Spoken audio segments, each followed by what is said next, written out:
नमस्ते, मेरा नाम है अमित कुमार झा।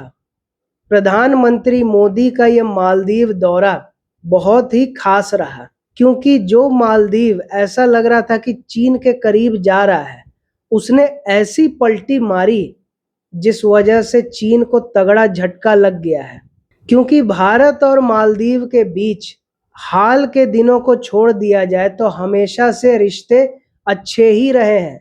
क्योंकि जब मालदीव अंग्रेज से आज़ाद हुआ तो भारत ही उन चुनिंदा देशों में था जिसने उसको आज़ाद देश की मान्यता दी थी और उसके साथ कूटनीतिक रिश्ता शुरू किया था।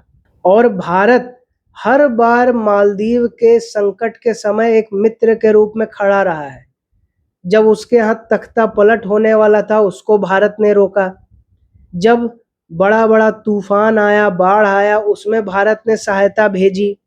जब कोरोना महामारी आई, उसमें भारत ने फ्री वैक्सीन भेजा और उसके जितने भी स्कूल, अस्पताल, एयरपोर्ट, जितने भी सारी इंफ्रास्ट्रक्चर की चीज़ें हैं, वो सब भारत के ही मुख्यतः सहयोग से बनी है। तो साल 2023 तक मालदीव भारत को एक बड़े भाई के रूप में मानता था, उसकी इज्जत करता था और उसकी बात भी मानता था। लेकिन साल 2023 के बाद जब मोइज़ू चुनाव जीते और नए राष्ट्रपति बने मालदीव के, तो उनका मुद्दा क्या था? इंडिया आउट का। वो क्यों? क्योंकि भारत सेना का जितना भी टेक्नीशियन इन लोगों को वहाँ तैनात किया हुआ था, ताकि कोई प्लेन खराब हो गया, कोई हेलीकॉप्टर खराब हो गया, उसका रख रखाव करना, उसको ठीक करना, इसके लिए वो लोग तैनात था।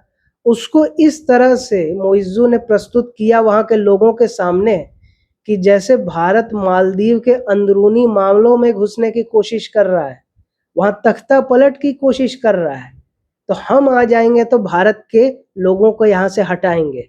इसी नाम पे वो चुनाव जीत गए। तो एक होता है ना, बोला कुछ किया कुछ, ऐसा बिल्कुल नहीं हुआ।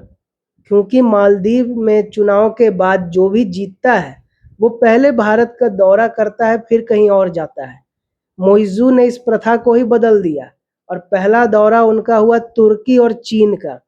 मतलब साफ दिखा दिया कि भारत से दूरी, चीन और भारत के जितने दुश्मन हैं उनसे करीबी। लेकिन भारत और मालदीव के बीच कड़वाहट असली इस विषय पर आई कि जब लोकसभा चुनाव से ठीक पहले प्रधानमंत्री मोदी लक्षद्वीप गए, वहाँ फोटो खिंचवाई, तो उसको लेकर 3 मंत्री जो हैं मोइज़ू सरकार के, ऊट पटांग बोलने लगे प्रधानमंत्री मोदी को।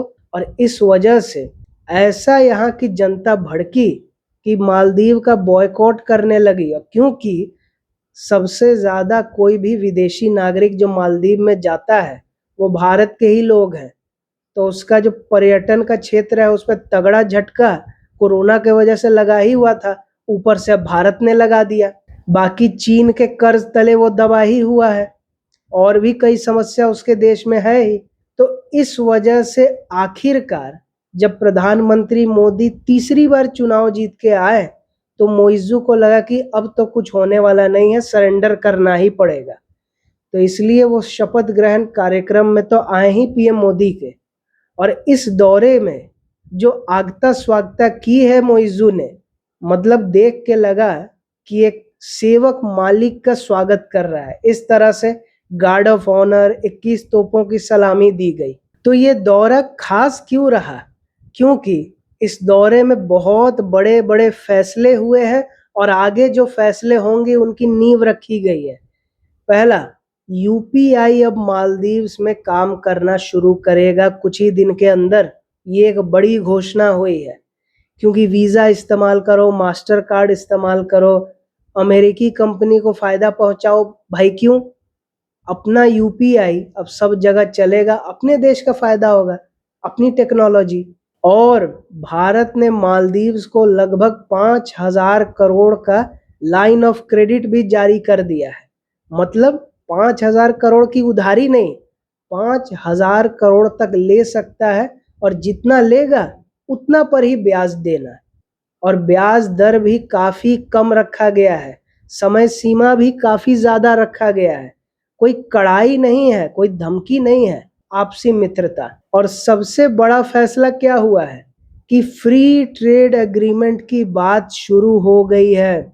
अभी ब्रिटेन से फ्री ट्रेड एग्रीमेंट हुआ, अब मालदीव से कुछ ही दिन के अंदर में हो जाएगा।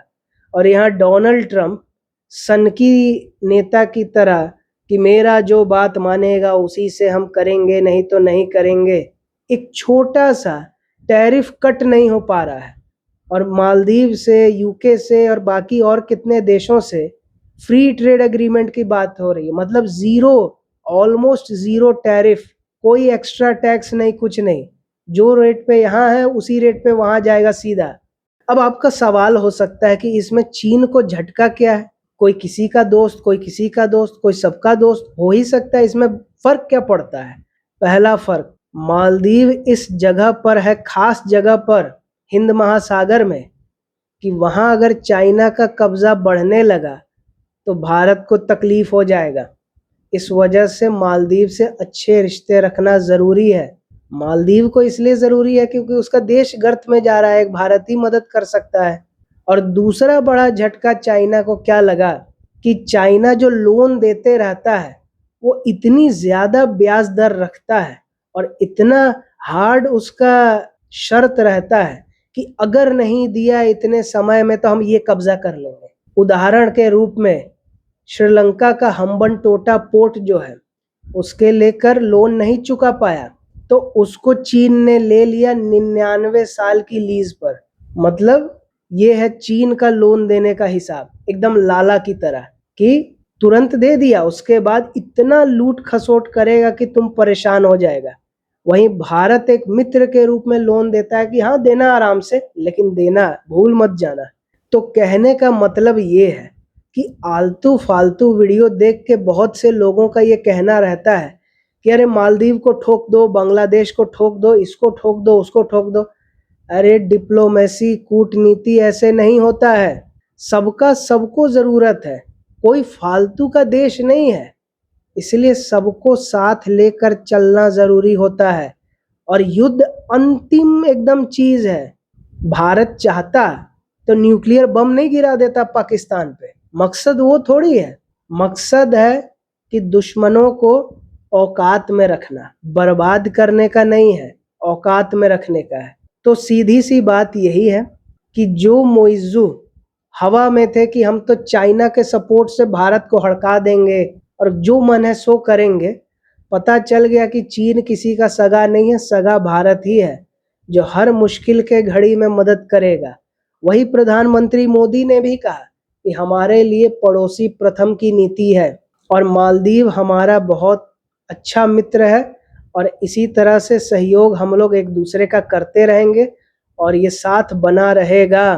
तो कहने का सीधा सा मतलब यही है कि प्रधानमंत्री मोदी के कूटनीतिक जो ये सफ़र रहा है ये 10-11 साल का, इसमें कई सारा अचीवमेंट आया है। उसमें एक ये भी अचीवमेंट कि एक जो दोस्त था, एक बेवकूफ़ लीडर के वजह से दुश्मन बनने के राह पे निकल पड़ा था, कैसे भारत ने अपने कूटनीतिक तौर पे समझदारी से, चुप्पी से, बैक डोर से दबाव बना के उसको औकात दिखा दी और अब वो एकदम भीगी बिल्ली की तरह भारत के पीछे पीछे चल रहा है और चीन से दूरी बना रहा है। तो जो काम सिर्फ बात से हो सकता है उसके लिए बंदूक चलाने की कोई ज़रूरत नहीं होती है। और इसे ही कहते हैं कूटनीति और इसे ही कहते हैं समझदारी। तो चाइना का जो मालदीव्स पर कब्जा करने का जो फ्यूचर प्लान था उसको भारत ने फिलहाल के लिए कर दिया बर्बाद। तो वीडियो पसंद आया तो लाइक करें और नहीं आया तो तब तक देखें जब तक पसंद ना आए, उसके बाद लाइक करें। वीडियो ज़्यादा से ज़्यादा लोगों तक शेयर करें ताकि उनको पता चले कि जो मालदीव चीन के तरफ जा रहा था, प्रधानमंत्री मोदी के कूटनीति के वजह से अब वो भारत की तरफ वापस लौट चुका है और इससे चीन को लग गया है तगड़ा झटका। और कमेंट करके ये बताएं कि वीडियो आपको कैसा लगा, आगे किस विषय पे देखना चाहेंगे, और सब्सक्राइब करके द अवेयर आर्मी का हिस्सा बने ताकि टॉपिक कोई भी हो, खबर कोई भी हो, सही जानकारी के साथ सही विश्लेषण यहीं जानने और समझने को मिलेगा, बाकी और कहीं नहीं। और आप मेरे इंस्टाग्राम चैनल को भी फॉलो कर सकते हैं जो आपको दिख रहा होगा अपने स्क्रीन पर। और वीडियो देखने के लिए बहुत धन्यवाद।